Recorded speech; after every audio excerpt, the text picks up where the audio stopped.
Hello, and thank you for tuning into the Keto Answers podcast. I am your host, Dr. Anthony Gustin, and joining me this week is Robb Wolf. Robb is a 2 times New York Times bestselling author with his books, The Paleo Solution and Wired to Eat. And he has, from paleo, done a lot of work in the ketogenic space. And so this episode, we dive into a lot of essentials that I think people are either scared of or do not know about. The main thing being electrolyte imbalances. So he learned the hard way. A lot of work with Luis Villasenor, who's also been on this podcast. The importance of electrolytes and just the game-changing benefits when you actually get your sodium to where you need to be. So on top of that, talking about fasting, mTOR, protein levels, carnivore, you name it, we kind of touch on it. We get a little into the weeds in this episode. Robb is a very smart guy, and I like to nerd out about stuff, so I was picking his brain about a few different things, but nevertheless, there's tons of information in this episode, and I think you guys are going to love it. But before we get started, I want to let you guys in on a little secret. And that is that we have some brand new keto bar flavors. And so the same thing that we had with the almond butter brownie that you guys loved and went crazy about, and we sold out in 5 days when we released that one, we have lemon poppy seed and salted caramel. So these two are just ridiculous. The lemon poppy seed tastes exactly like a frosted lemon poppy seed muffin or cake or whatever you buy at Starbucks that is delicious, but it kills you, so don't buy those things. And then also salted caramel, which tastes pretty much like it says, so salted caramel. So these things are great, on the go, as a treat, whatever. Same standards we have with the other bar. So we tested blood sugar with this. No blood sugar spike, no effect in ketone levels. Actually increased a couple of team members' ketone levels. And yeah, otherwise the exact same. We actually bumped the collagen from 10 to 11 just because 10 grams is enough, so we had to go 11. Otherwise, these things are amazing. So if you want to try them out before they go to stock, which may happen very, very soon, we just launched them at perfectketo.com and use the code NEWKETOBARS to get 20% off your order this whole month. So go stock up now, and if you already have, then go grab your favorite flavor. Mine is the lemon poppy seed. Unwrap that little sucker and enjoy it for this show. Robb, thanks for joining me on the show. Hey, thanks for having me. Huge honor to be here. Yeah, you were one of the first guys in paleo to come out and say, like, hey, this is a better way to do things. And it's just pretty simple. You just have to eat food that spoils, essentially. And then proceeded to, over our, from my estimation over the next several years, work effortlessly at trying to reverse everybody's confusion about it and just keep it simple.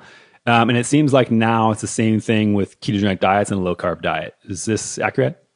Yeah. And it's interesting, even back in my first book, which is almost 10 years old now, my base recommendation is an elimination diet, paleo foods, carbs set at about 30 grams a day for females, 50 grams a day for males.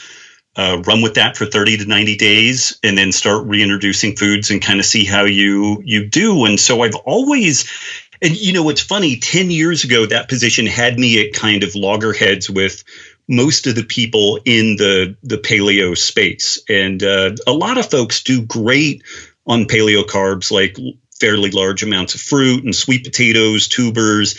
I just was never that person. Like I really saw some phenomenal health benefits in general with this shift towards, I guess, appropriate glycemic load with an eye towards immunogenic foods. Like that worked really well for me, but just my glycemic tolerance was always less. So it's been kind of cool in a way in that the winds of change have kind of, swapped back around, and that lower carb set point is at least in vogue enough to not raise eyebrows now. Sometimes the challenge is when you have people that are maybe blowing up because they don't have quite enough carbs or they're not handling the peri-workout supplementation appropriately, encouraging them to get in and do some other things is sometimes a little bit of a challenge. But yeah, that basic operating system has always been low carb, right around those peri-ketogenic ratios, and then building that from ideally, paleo, quote, paleo type foods, and using that as kind of a starting place, and then seeing what type of latitude we can get away with from there. Yeah, so it's one of these things where the further we go down the keto route, it seems like the more misconceptions there are, whether it's there's too much protein or not enough protein, or you should fast or not fat, or eat this much fat or not that much fat. And it seems like it's getting more and more complex. Do you think that we're doing more research? Do you think there's just more misinformation out there because people are trying to jump on the bandwagon of a trend? Where do you think all of that confusion comes from? I think it's a little bit of the trend story, and also there's this fortunate or unfortunate reality that the ketogenic diet was born out of this 4-to-1, 3-to-1 fat to protein carb ratio with epileptic studies, and that for a long time was kind of the only benchmark that we had that had decent scientific backing. Over the course of time, we've seen some things like a modified Atkins, which is much higher in protein. Some of the work by Lyle McDonald and the Keto Gains guys recommending a higher protein intake, which may shave a little bit of the top end off of your total ketone production, but it appears to really enhance recovery, maintain muscle mass, or lend itself to gaining muscle mass on a ketogenic diet. And so it's definitely been a bit of a challenge to keep this thing oriented in a performance or an outcome-based story instead of leading pell-mell with a theory and then by hook or by crook just trying to ramrod our experience to fit what the theory is, instead of using the theory as like an orienting star and then navigating around the problems that come up subsequent to that. Yeah, I mean, I think it's very helpful. I know you're a big fan of asking why, and people, I mean, they ask me all the time stuff on Instagram or email of, what do you think about fasting? It's like, what do you mean? What do I think about fasting? Why are you using it for? Like, what is your goal of fasting? And I mean, maybe is there some route we can take to have somebody think of this as a personalized nutrition, or like, I know that in Wired to Eat you gave people a good plan on how to move forward here, but I mean, what's your recommendation as far as people figuring out their health goals in general? Start with why. You absolutely crush it. Like the goal, the purpose, the why. Absent that, asking I get these questions all the time too. What do you think about fasting? And absent a context or absent a thought around an outcome, it's impossible to really answer that. And I think that this is where people are running aground, is they see these different options like intermittent fasting, like low protein keto, concerns around like mTOR and autophagy and all that stuff. And that's all great, but we still need to couch this in some sort of a goal. Like, should I fast to enhance autophagy? Well, maybe. Who are you? What do you want? So a couple of layers further with that, if you're a CrossFit Games competitor who's really at the outer edge of human performance, you are pushing your ability to recover to the absolute max, and you have autophagy occurring in spades currently. Right. So there is absolutely no reason to stick. And I'm not saying that you couldn't do something like an 18-6 or whatever type of intermittent fasting regimen, eating between like 8 a.m. and 4 or 5 p.m. or something. That's probably fine. And that may work okay for you. But thinking about like 32-hour fast, 72-hour fast in the context of like a CrossFit Games athlete, I just can't imagine, with the goal being that you would enhance autophagy.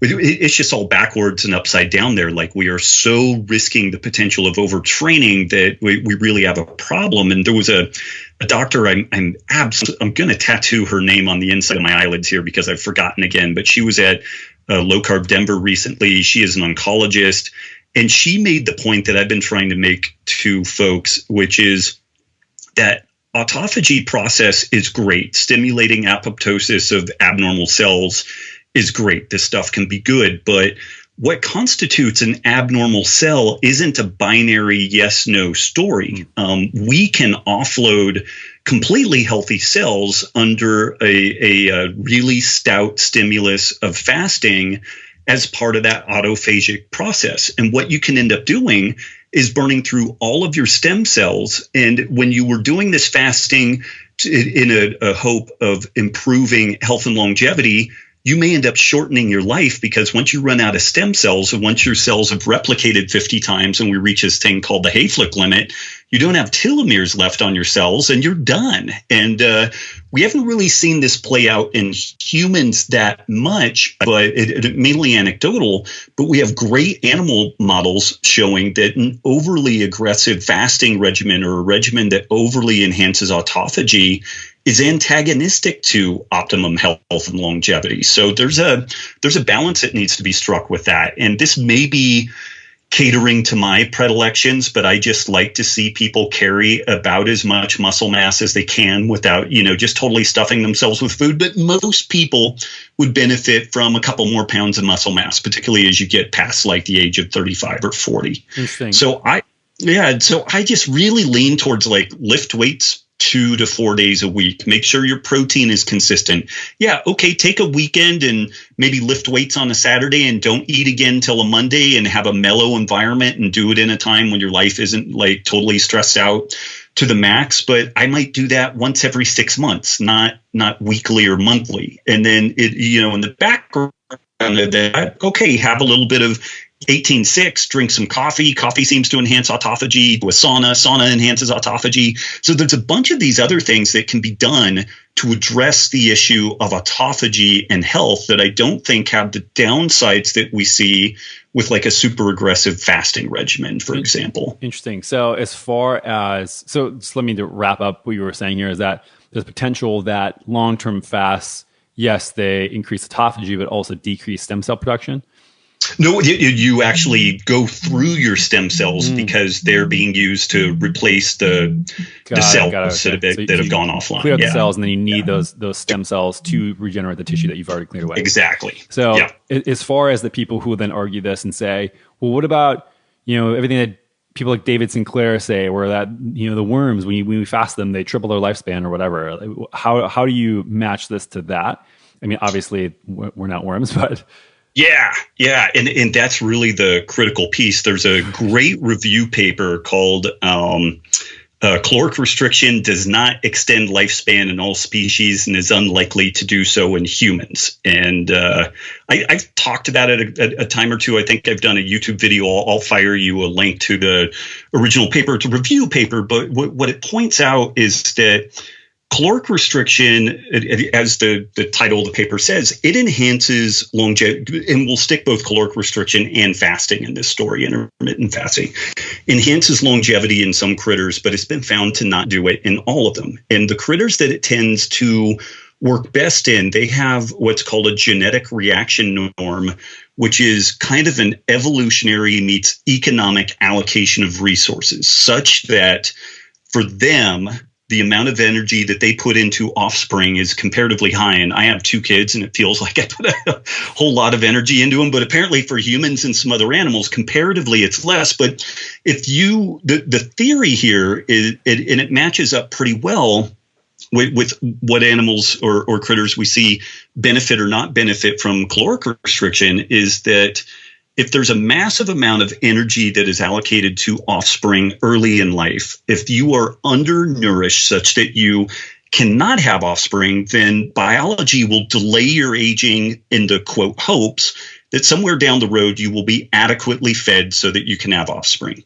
And in the organisms for whom this genetic reaction norm isn't favorable, and favorable and unfavorable is it's only favorable within the context of will we get some significant juice out of this intermittent fasting or caloric restriction story. But the case that the paper makes is that so long as humans as a baseline don't overeat, which is very challenging to do in a modern hyperpalatable food environment, but if they don't overeat, they don't smoke, they avoid accidents, they avoid overexposure to infectious agents, we tend to just kind of spontaneously live quite a long time. Like 80s to 90s is kind of the norm as just kind of a baseline, which is a pretty good bump off of what we have currently.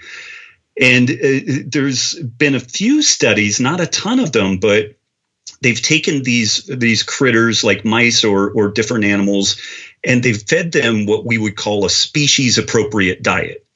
And in that species appropriate diet scenario, they will do it ad libitum versus calorie restricted. And in the presence of a species appropriate diet, we don't tend to see any benefit to caloric restriction or intermittent fasting. So there's a case to be made that intermittent fasting and caloric restriction, what it may be doing on the one hand is just simply protecting the animal against a really poorly formulated lab chow based diet, basically a highly processed diet. And so that shouldn't be, incredibly shocking or out there. And I guess the one thing in addition to that I'll throw out there is whether kind of my worldview on this is more accurate or David Sinclair's worldview is more accurate.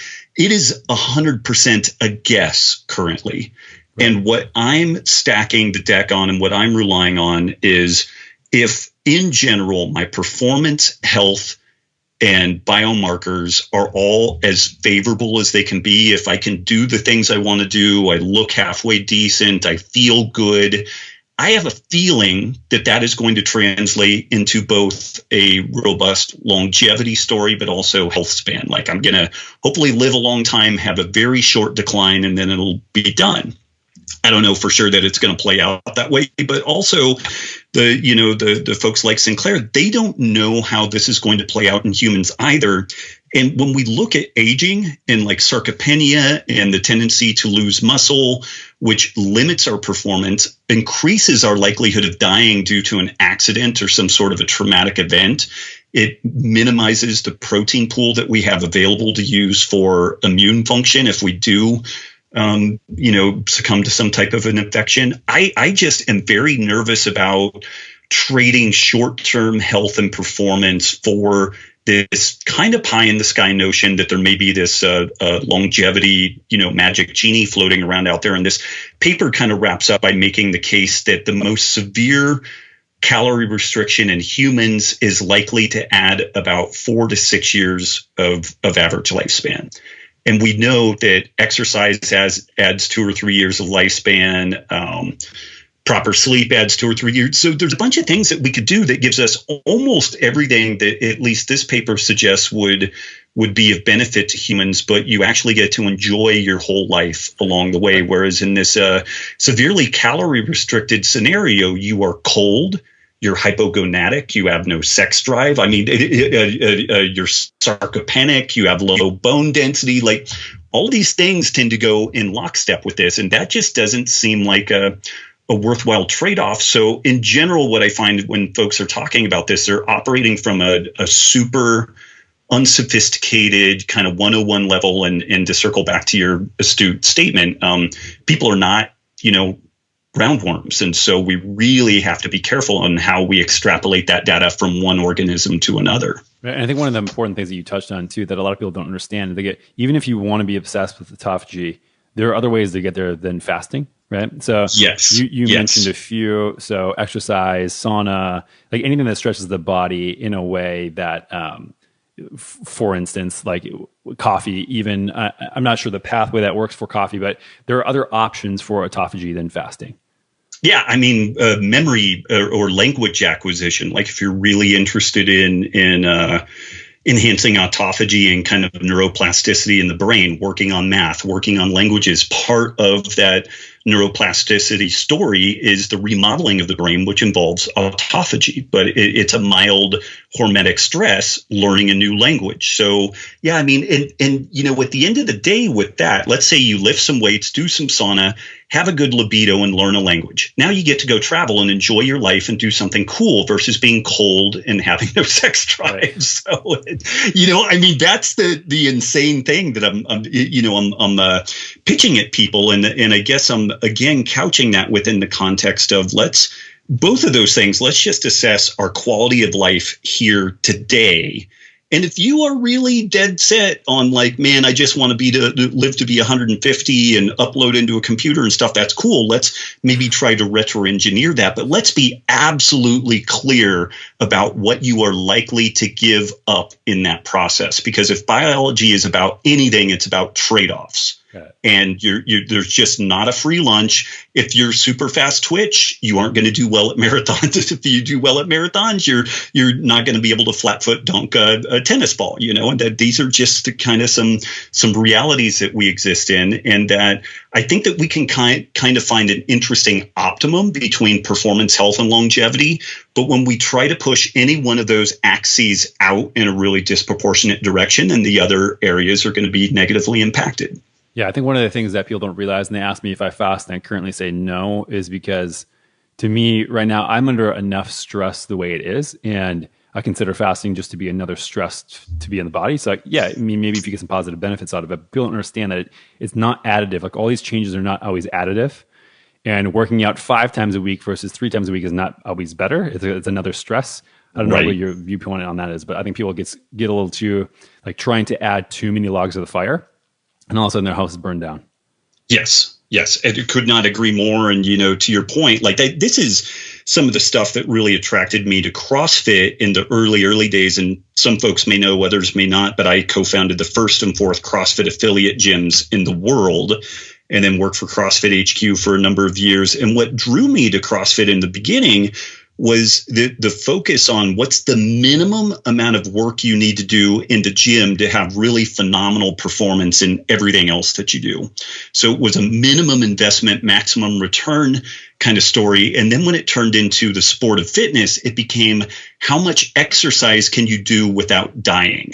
And that's where it just had this complete bifurcation away from this kind of health and minimum effective dose story.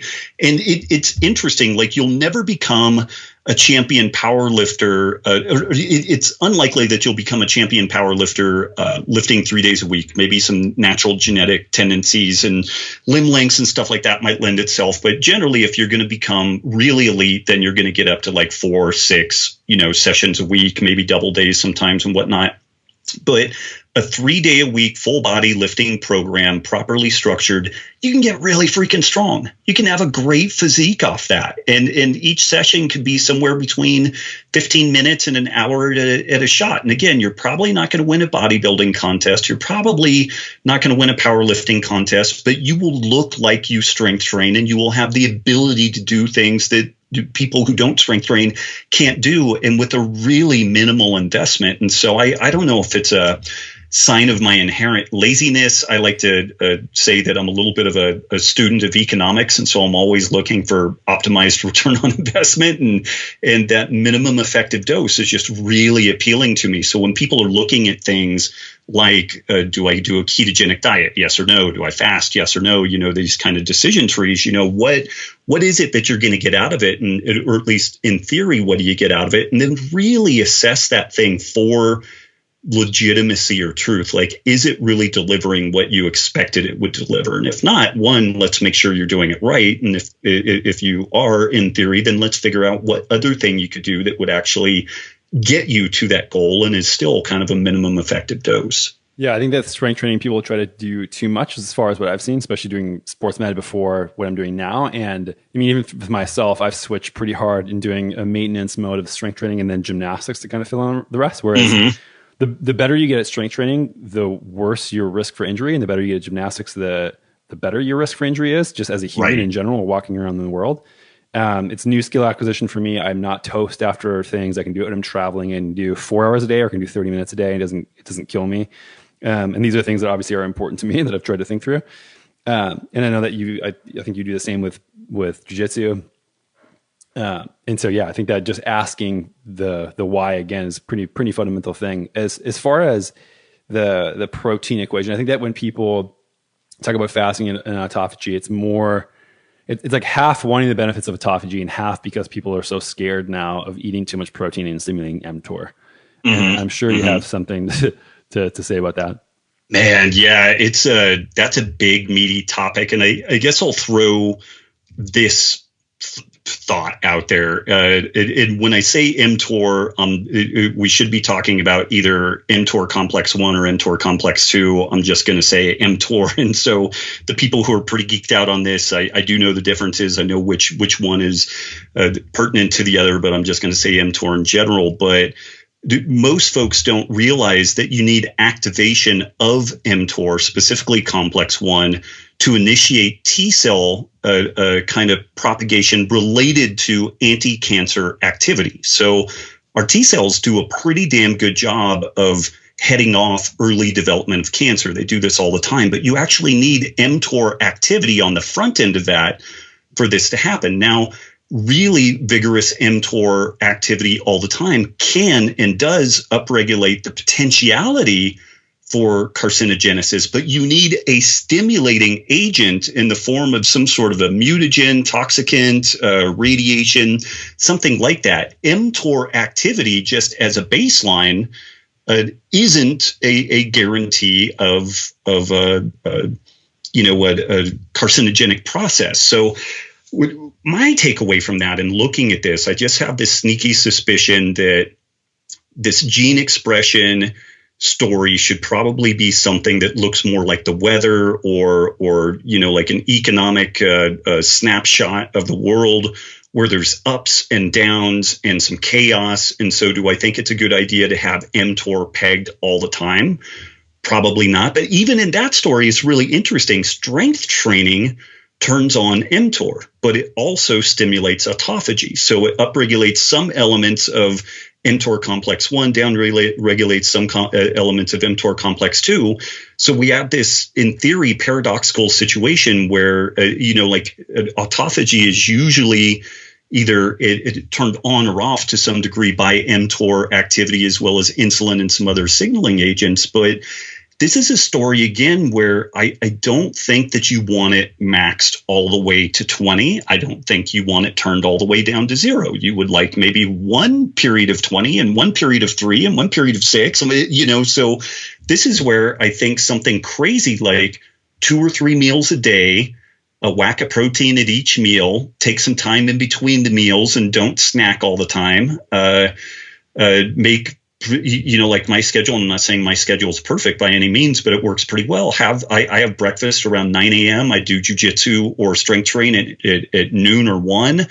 I do a meal after that. If it was a real barn burner of a session, that's my biggest meal of the day. It tends to be my biggest meal of the day anyway, but that meal will determine my total caloric load for the whole day. If I didn't have a family, I would make that my last meal. The fact I have a family, and I think sitting down and eating dinner with my kids is probably valuable. So I have an additional meal somewhere between 4 and 5 p.m. We're lucky that our schedule affords that. And we've done a lot of work to be able to engineer a schedule like that. But then I'm basically fasting from 5 p.m. till like 9 a.m. the next day. If I'm hungry earlier, I eat earlier. I don't really push that super hard, but that is a scenario in which I'm getting pulsatile activation and inactivation of mTOR and all of these other signaling molecules, including insulin, because I eat a decent whack of protein with my meals. And so I'm going to get a decent insulin response. And again, I don't know, maybe I end up with pancreatic cancer tomorrow and the joke's on me. But as far as I can tell, like for an almost 50-year-old guy, I motor along pretty damn well. Like I have all the energy I need to do the stuff I want to do. I need to be smart about it. I have to really protect my sleep to maintain what I have going on. But I think that people have gone crazy in this fear of mTOR because, again, you could maybe try to just suppress mTOR wholesale by a super low protein intake. And what you might end up doing is guaranteeing that your T cells never activate in the proper way to deal with potentially not just cancer, but infectious disease and autoimmune potentiality. Like, again, this is stuff that we just don't know. And people are making really aggressive lifestyle changes around stuff that is incredibly speculative and that we can find, in my opinion, more interventions that still give you a lot, like lifting weights, like doing gymnastics, doing some sauna, all that stuff. But, we have known quantifiable benefit to that. And all this juxtaposed where if we just aren't overeating, we're probably getting the bulk of the benefit that we're ever going to get from any dietary intervention. Right. And so one interesting thing that I saw, I don't know if you know Paul Saladino, he's a big carnivore guy, smart dude, but he put up a post about a study called The Actions of Exogenous Ketones or exogenous leucine on mTOR signaling or something like that, which basically compared pure protein to protein and insulin alone, and showed that actually basically low carb. He's trying to obviously make the argument for carnivore since that's his stance. But I mean, if you're on a low carb-ish ketogenic diet and eating protein, the area under the curve of mTOR activation is actually far, far lower, and it's spiked super, super high with insulin. So if you're eating carbs and meat, it's kind of an interesting thing. So yeah, and this is absolutely, insulin is a potent stimulator of mTOR activity, and so if your goal is to be a huge bodybuilder or powerlifter, there's maybe an argument to do both a high protein and a high carb diet,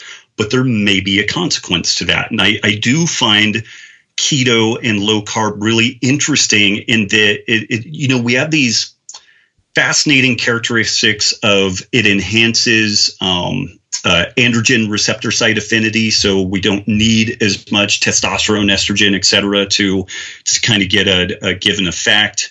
It seems to stave off the loss of anabolic signaling with age, but at the same time, we don't seem to get as potent in activation in things like mTOR. And again, I don't completely know what the ins and outs of that are. I don't know that anybody does. I don't know that we will in any time soon, but it makes sense to me that there's kind of a nice sweet spot there. And then also at the end of the day, for the last 20, 21 years, this kind of peri-ketogenic diet area is where I've just looked, felt, and performed the best. And so at the end of the day, that's kind of the place that I've stayed. And maybe that's why I'm taking the stance that I am on this stuff. But I do feel like the science suggests that we should have a bit more variation in the story, and just trying to tamp down either insulin or mTOR just wholesale is probably a bad idea. I mean, different forms of muscular dystrophy are an outgrowth of a lack of mTOR activity. So like really horrible sarcopenia that's caused by various genetic, conditions is a complete lack of mTOR activity in some cases. The final stages of congestive heart failure is a lack of insulin-like growth factor 1 signaling. So either the IGF-1 is completely downregulated in production, or the receptor sites are basically non-functional in the heart tissue, and that kind of spells the end of the line for folks with that scenario. So we, again, don't want massively high levels of this stuff, but also these things are there for a purpose. And to the degree we can embrace some chaos and a little bit of, cycling and rhythmicity, then I think that we tend to do really well with that. Right. And I think that this is one of those things where whenever anybody talks about a pathway or mechanism that especially is new or a little bit hot, and then people make broad scale changes in their environment due to that, I think is generally a big mistake. And especially when they isolate that one tiny thing and try to answer it based upon that. Whereas if you just look at it and say, okay, these problems are generally caused by environmental factors. Are you eating real food? Yes or no? And people say, well, yeah, I mean, kind of. I eat like paleo cookies and this and that. And like people are just generally eating non-real food items, but then they're trying to optimize for these single mechanisms. I think they're just kind of missing the point. Yes, absolutely. Because it's such a huge macro deal that we need macro input: sleep, food, exercise, community, stimulus. Those things affect our genetics and epigenetics in a massive multifactorial process that, even though I like to beat up on epidemiology, but when you look at the epi on those things, if you're active, if you have good community, if you do some sauna, if you get out in the sun, things are good. And generally you just feel better doing those things. So it seems a safe place to kind of hang your hat. Right. I mean, it's people arguing about these things, but then they go and eat macaroni and cheese and don't sleep well and are super stressed out. It's just that part kind of misses on me. But yes, I digress. Yes. As far as speaking about Paul and his stance about carnivore, what are your generalized thoughts on good idea, bad idea? I've really done a bit of an about face on the carnivore idea. It's funny, in the early stages of paleo, like I gave some talks at some hospital systems, more than 10 years ago. And oftentimes the sentiment among the medical staff was, oh, there's that guy promoting the all meat diet. And it was like, no, I'm not promoting an all meat diet. There's a lot of fruits and vegetables in there. But, ironically, at one time I was really prickly and bristly about that. And then, over the course of time, I've just seen this really interesting process. People like Michaela Peterson, Amber O'Hearn, a number of people that had serious either autoimmune conditions, neurological issues, gut problems.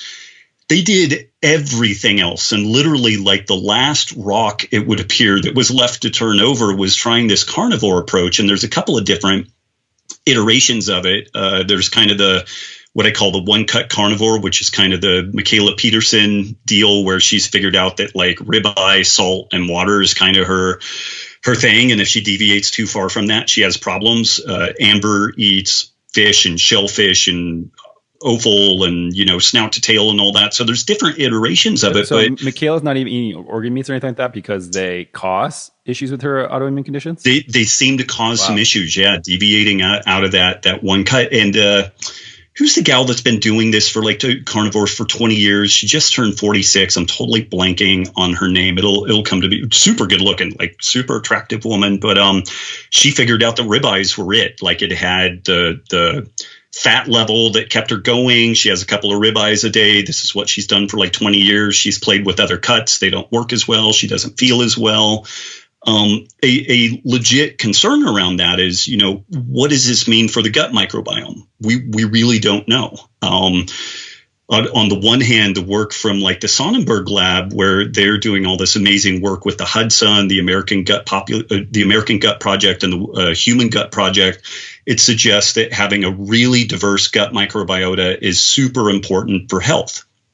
But then when you have folks that have maybe been on a lifetime of antibiotics, maybe multi-generational epigenetic changes due to antibiotics and who knows what other stuff, they just don't seem to do well with fermentable carbs. And this is where like specific carbohydrate diet and ketogenic diet and autoimmune paleo diet seem to help a lot of people. And it looks like carnivore could just crush autoimmune paleo in its efficacy. And I say that with a little bit of pain because I'm the person that like coined the term autoimmune paleo originally, but there's just kind of a reality that for a lot of people, I wouldn't recommend that you go to carnivore as your first stop for health problems or performance. But if you've kind of tinkered with everything else, and in particular, if you have significant problems like autoimmunity or gut health or neurological conditions, it seems like something like this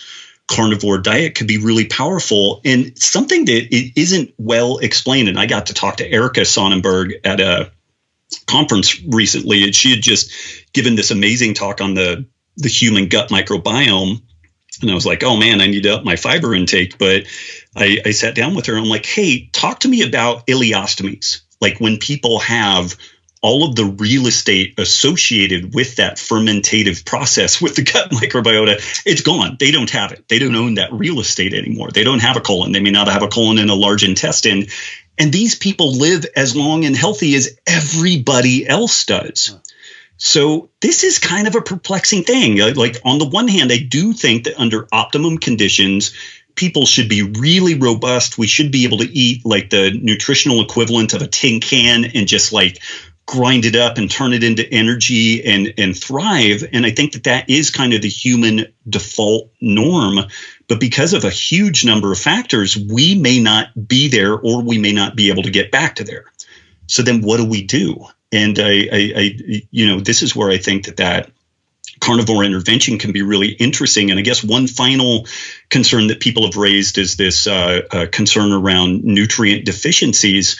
Nutrient deficiencies, if the person is improperly fed, in general manifest pretty quickly, particularly vitamin C in the form of scurvy. Some B vitamin deficiencies can take much, much longer to manifest. Like this is, I think, some of the problem that occurs within the vegan community, that it may take months or even years for them to really significantly deplete their B vitamin pool. But by all accounts, like someone like Michaela Peterson, Sean Baker, a lot of these other folks that we've done blood work on, their vitamin C levels are fine. Their magnesium, potassium, all that stuff looks good. And I could, again, make an argument that you should probably eat as varied as you can within that carnivore scene. But I would also throw that out with the caveat that if you have an active autoimmune condition or neurological issue like Amber had, severe debilitating bipolar disorder, getting that dealt with is probably the most important thing, because as time has gone on, this specter of the danger of nutrient deficiencies, we're just not seeing it. Right. And it's kind of the way I think about it, especially how people argue that plants generally provide hermetic stressors and not necessarily additive nutrients, or you can get them in more bioavailable forms in meat. Right. It's sort of analogous in my mind to exercise. And so, for example, we isolate a lot of different things in plants and say, oh, this polyphenol is good, or this is good, and this is good. So we try to stack everything together. And perhaps what's happening here is, like if we were to say, oh, a pull-up's good and a squat's good and running's good and swimming's good, and so we do all of it every day, 4 times a day, maybe you have some people react to that and overtrain, or maybe some people feel great and thrive on that. And then just looking kind of at, like you said, the gut and things like that, you can start tinkering with these things. And I'm sure it's like you would say, if you got sore from running a marathon because you didn't run before, you wouldn't say, okay, let's bed rest you for the rest of your life. Same thing, I think, with a lot of people when they go on this kind of reset or carnivore diet. And right, some people do have to stay onto it for a long period of time, but some people get hit by a bus and can't walk again because their physiology is that messed up, right? And so maybe this is what's happening in the gut as well, or different areas of the body. But I think that when people just see it and see all these benefits and jump from a standard American diet straight there, it's a little extreme. Like you said, I think that tinkering is the best way to go. And I think that people just generally eating real food, just sole ingredients of things and eating that way. And then, like you said, maybe tinkering. And you found that right now, a low carb keto diet, probably, and I'm just kind of speaking for you here, but moderately high in protein is something that works for you and something that you had to figure out over a longer period of time. Yeah, exactly. And it's interesting. I have zero food cravings, particularly now that you guys came out with the lemon bars. Those are absolutely amazing. So like when I want something, those things are awesome. But as a general baseline, I have zero food craving. But I did a 6-week carnivore experiment, and oh my God, I wanted to eat everything. Like I wanted chocolate and cake and just a damn avocado. Like I wanted to kill, but I was like, oh, I'm gonna, and I know there's different iterations of the carnivore approach, and there are folks that do a little, and there's a whole religious war, fought around whether or not you include ginger with your meat or not. But I did that, and I really wanted to pressure test it. I ate all animal products, shellfish, fish, the offal, the whole 9 yards. But the whole time I just wanted some broccoli. I just wanted some avocado. And what was a little bit distressing to me is a number, not the more prominent people in the carnivore scene, but a number of people in the scene, I got the same vibe that I got when I was struggling with a vegan diet, which was basically just write it out. You're detoxing. You just got to try harder. And, to some degree, there's a little bit of truth with that. Like some things you just got to see it through. But, 30 days should be a pretty good test run. Certainly 6 weeks should be an adequate test run to figure out if something's working for you. And the reality is I don't eat a massive amount of plant material, but the amount that I eat is enjoyable, and I just don't stress about my food. Whereas when I put that final constraint on there of you cannot have vegetables, one, I didn't notice any further improvement. My cognition wasn't better. My digestion wasn't better.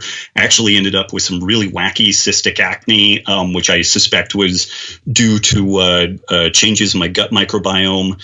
And so I just didn't see any upside to it. I guess if I had a really terrible autoimmune condition and it put it into remission, then that would be a different scenario. But I saw neither upside for me personally. And the downside was that I, for the first time in 20 years, had like horrible food cravings and kind of neuroses around food, whereas normally it's just, I just eat. Like it's not a big deal. I just instinctively throw stuff together with some protein, some veggies, some fat. It's done. It's easy. I enjoy it, and it's no big drama. Right. And so I actually did a 6-week experiment as well. And I felt, I would say maybe like 10% better. I mean, who knows if it's just placebo, about some of my mood and energy and things like that. And maybe it was just because my diet was simple and I was getting way higher. However, what happened is I was, I was a moderate protein before that, kind of a ketogenic low carb state, switched to that, and then just maintained a higher protein ketogenic diet after that. And I go, oh, wow. All those changes that I thought I was getting from a carnivore diet was just from me needing to bump protein up to the next level. Oh, interesting. And so, one of my philosophies about it right now is just that people are generally under eating protein. And when they finally do, then they feel like Superman compared to what they were feeling like. And that's interesting. Obviously, like you said about people with autoimmune conditions, yes, that makes a lot of sense. But people who generally like, okay, and now I eat real foods again, and I eat avocados and sprouts and whatever I want. I seem to not do really well with tons of raw vegetables, so I don't do a lot of salads. But if I do, I cook them. But I don't see an argument against, like, any convincing argument why putting pepper on my steak is going to kill me. Right. Right. Like, this is where do we have any conclusion of why we should remove those things for people otherwise who don't have these autoimmune responses? I just haven't really seen much on that.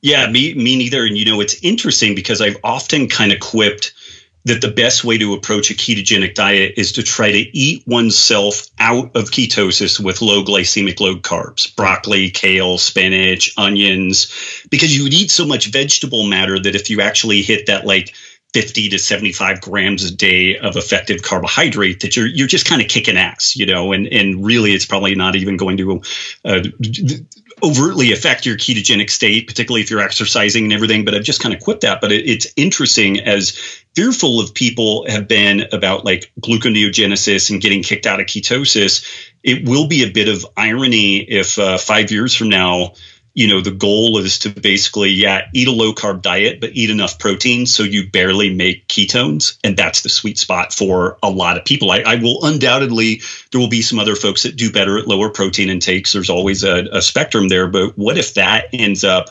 being the kind of dominant paradigm, and the blood glucose or the ketone monitoring becomes a story of let's figure out how to have a really modest level of ketosis instead of trying to goose it with a protein deficiency, for example. Yeah, I mean, mine didn't change much. I was like 0.8 before, 0.8 through carnivore, 0.8 Gotcha. afterwards. And so, no change for me. I mean, it's been a couple of years of being in ketosis, so I think that anyone who's at that point anyway is not going to have that much of a delta in their ketones. But yeah, I mean, what were some of the things? I mean, I know that you're very vocal about sodium intake when you switch to a ketogenic diet, but what are some of the things that you learned the hard way that you're trying to focus on now?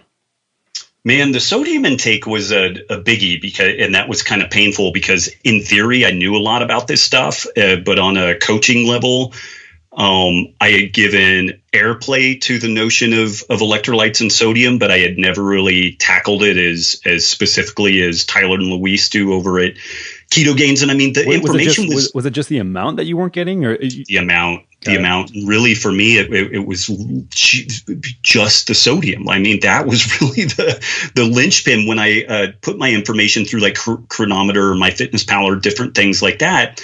I was getting great levels of magnesium and potassium and ostensibly sodium, but not compared to ketogenic levels. And Finney and Volek's work, like they really make a strong case. Hey, you need to get the, bouillon cube or something like that. And I just wouldn't do it. I would be like, I can't, I salt my food. It's good enough. That stuff's fine. And I would need to add a bit more carbs into my rolling days. It would be easy for me to kind of get a little bit overtrained. And then as soon as I buttoned up that electrolyte story, it was just like a light switch flipped. Like, it was really shocking how much better my performance was. My sleep improved, recovery improved. So that was easily the biggest mistake that I've made in this scene all the way around. Yeah. So I was going to ask you guys, so your product element is as far as the balance of electrolytes. So your philosophy is that if you're eating enough food, then you're going to get enough of the other things around that. The way that I put that, and not just me, but we looked at, a couple of hundred different food logs, and then looked at the calcium, magnesium, sodium, and potassium. Mm-hmm. And in general, people were crushing it on calcium. And there's also a a little bit in the literature that suggests that supplemental calcium can increase the risk of cardiac events. And so I've always been a little bit nervous about calcium, but people typically did really well with calcium. They did quite well with potassium, also pretty well with magnesium. They would end up a little bit under on magnesium. And so the way that we formulated Element was to plug the gap mainly between the magnesium, potassium, and sodium. And we took kind of a middle ground between the highest and the lowest that we were seeing within all that. So for some people, they're going to get a little bit more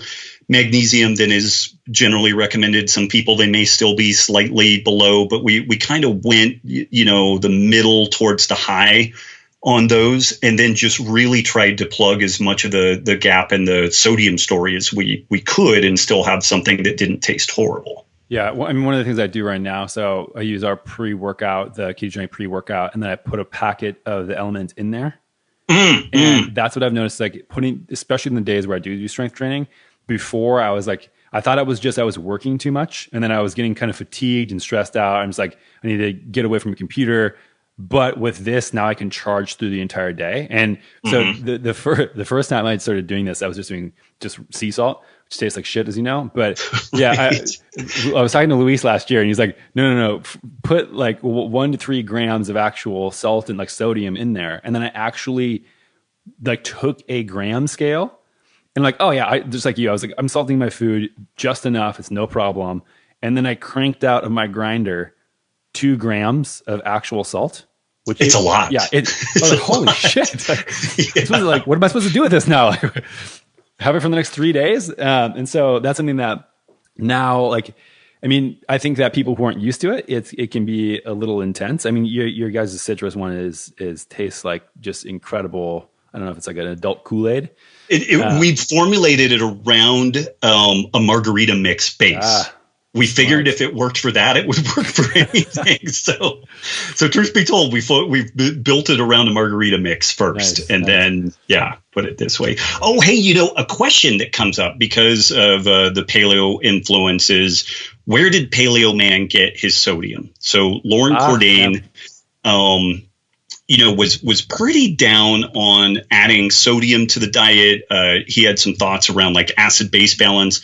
I think Lauren had some absolutely brilliant stuff. He also had some stuff that, good ideas, but I don't think the science really supported it. And when you look at the way that meat is processed in the West, it's killed, bled, butchered. When you bleed an animal, you're removing a massive reservoir of sodium. And we tend to have more sodium extracellular than intracellular. But at the point of death, if once ATP grinds down, then you'll tend to see an equilibration between sodium extracellular and intracellular. And I'm working on something that may actually be publishable around this, but if you look at a given, and most mammals fit this parameter, most mammals end up having about 4 grams of sodium per kilogram of body mass. Now, the sodium is not equally distributed. Like the bones have a lot of sodium comparatively. A lot of folks aren't aware of that. And if we're too low in sodium, we will offload sodium out of the bones. And we also pull calcium out, which is one of the arguments for getting enough sodium. But if you look at that, so we've got 4 grams of sodium, not sodium chloride, but sodium per kilogram, which is about 2.2 pounds of overall body mass. And when you look at what muscle meat provides, it's about just a hair under 1 gram of sodium per kilogram. So again, I don't know how much sodium ends up in hair and nails and skin and bones and, all this stuff. But we definitely do. I'm kind of going like organ by organ, and I'm basically going to do this for a cow and a human and kind of look at where these different, the different compartments play out and where that sodium would live. But I think it would be really safe to say that we could maybe expect that if an animal was not bled using kind of Western butchering practices, we could easily expect at least 2 grams of sodium per kilogram of meat consumed. So that it more than doubles the sodium intake just as a baseline. And again, that's a guess. I would be shocked if it's not higher than that, but I'm really comfortable saying it's got to be at least double what we're currently seeing, because we're offloading all of that extracellular fluid in the blood and the plasma before it can equilibrate and offload its sodium into the cells, and also offload some of the potassium out of the muscle meat and into the extracellular matrix. Yeah, I don't know if you're going to do like an immediately raw liver, but I mean, this is like the story of man kills animal and shares the liver type of thing that goes around all the time because, quote unquote, most nutrient dense organ or whatever. I wonder if there was a high concentration there. I don't know if anyone's done that. I would be surprised if it was, because, maintaining that sodium potassium gradient is critical for like action potentials and all that stuff. So I would actually be surprised if it was, but most cultures, not necessarily hunter-gatherer, but they did save the blood. They would make blood cheese and head cheese and all this type of stuff. So historically, I think that there's been much more of a nutrient recycling on that sodium side, like much less was lost historically. And if that's the case, then it makes the further case that we might need to add that supplementally.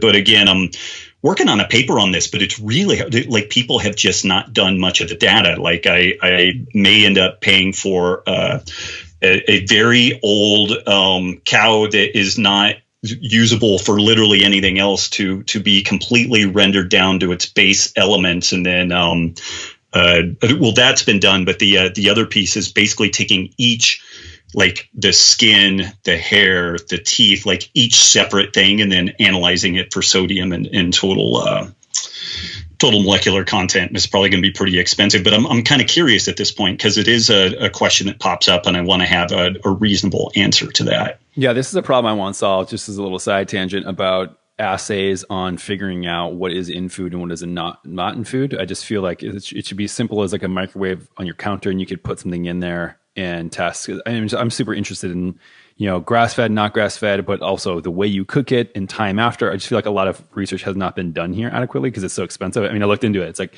roughly $200 per, I don't know if you're coming at the same thing, but like $200 per nutrient, roughly. Yes. Yeah. It's expensive quick. Yeah, it's super expensive. And, that's not as too much of a tangent, but there are definitely cases for weighing and measuring your food, but being overly neurotic about it is tough, because if you cooked your steak a lot versus a little, it could change the water content, and so the scale weight relative to the protein content by like 50%. So you can get a little bit crazy about that. I think to some degree the weighing and measuring of food is best. The best service is that it just gives you an eyeball for what's working or not working for you, and then you can kind of iterate from there. Right. Going back a step, where did Paleo Man get water from, as far as how we drink water now, where you're supposed to drink it by the gallon per day? That's another interesting thing, that may be another reason why we may need more sodium, is that we may be over consuming water. And interestingly, I was talking with Amber Ahern about this, and the whole story around like metabolic water as a consequence of fat metabolism, like it's only about, if you were to run one on a pretty deep ketogenic state, let's say a fasting state, and you burned 200 grams of fat in a day, let's just say 2,000 calories, maybe 1,500, something like that, you might make 150, 200 milliliters of water, which isn't a massive amount, but it's just happening as a consequence of fat metabolism. And there is some literature that suggests that being overhydrated in a fat loss state may actually stall fat loss, because you're actually part of it. So when we metabolize things, they end up as either carbon dioxide or water. And so if you're kind of hyperhydrated, you're almost kind of like, from a Boyle's gas law type deal, like pushing down on that water production part of the equation. It's not exactly true. The chemists and physical chemists out there are going to like want to murder me, but there's a case to be made that being a little bit dehydrated amidst fat loss could be beneficial from the fat loss perspective. I suspect it would absolutely suck and would be miserable, but there may be a case for that. And it again, if we if we think about folks having a little intermittency in their food and not necessarily eating ketogenic ratios, but eating a little bit intermittent, it's reasonable that humans spent a fair amount of time in ketosis due to physical activity and also just intermittency of food availability. A chunk of our water is going to be derived from metabolic processes. Yeah, I mean, just by logic of, if you're thinking about when we fasted, when we were in ketogenic state as an ancestral population, I mean, wouldn't that also include water? And I mean, this is where people go to the extreme end and do start doing dry fasting, which is not something I would recommend. But yeah, I mean, that's something that if fasting, like you say, maybe intermittently, maybe shorter durations, maybe going a little bit lower in the water. I don't know. Maybe that will speed up whatever you're getting out of it. Right. I still don't think that has been done. But going back another step, as far as the people who are going to freak out about their doctor telling them they can't have sodium, I'm sure you have plenty of resources on that.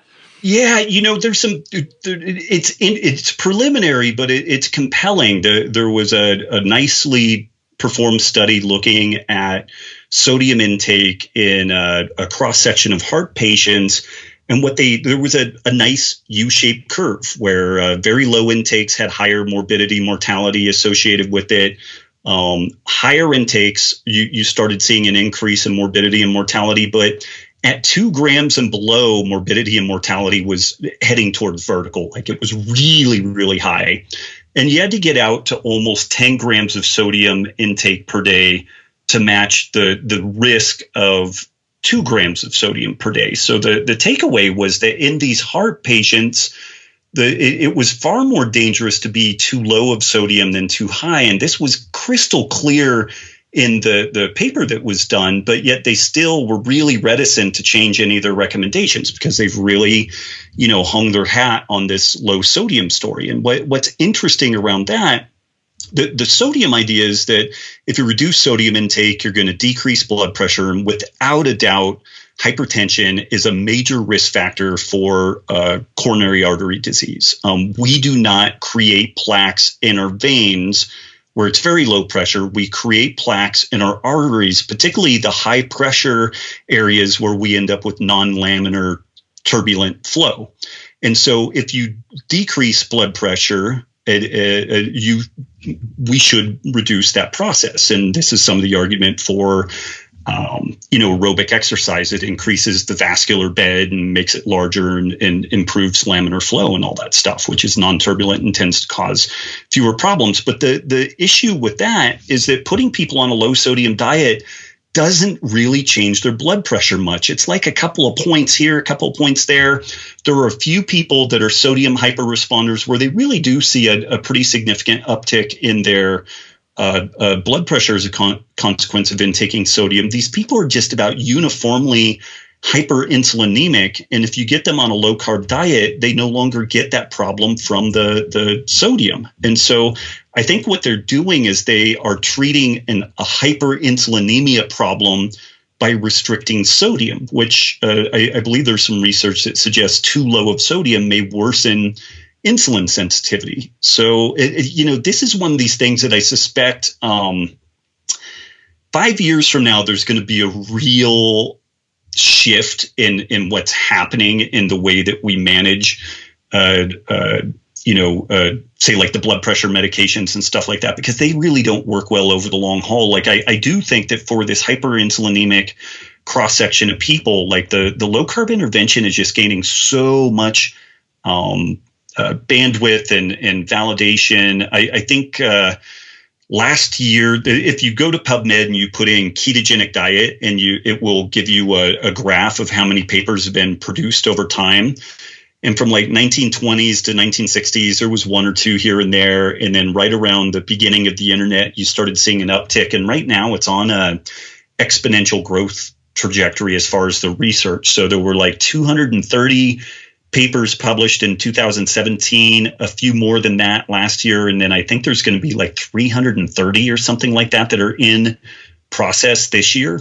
So the amount of data we're going to get on the efficacy of low carb diets and how and when to use them are really going to explode. So I think that some of these ideas that were maybe based off of good first principles but didn't work out, like reducing sodium for hypertension, like those are going to have to get a fresh coat of paint at some point. Yeah, I mean, that's one of the things I love. And when people ask me how much of a trend I think ketosis is, I think that this is one of my main arguments against it, is that you can actually measure it as a metabolic state. It's not a dogma-based thing. Yes.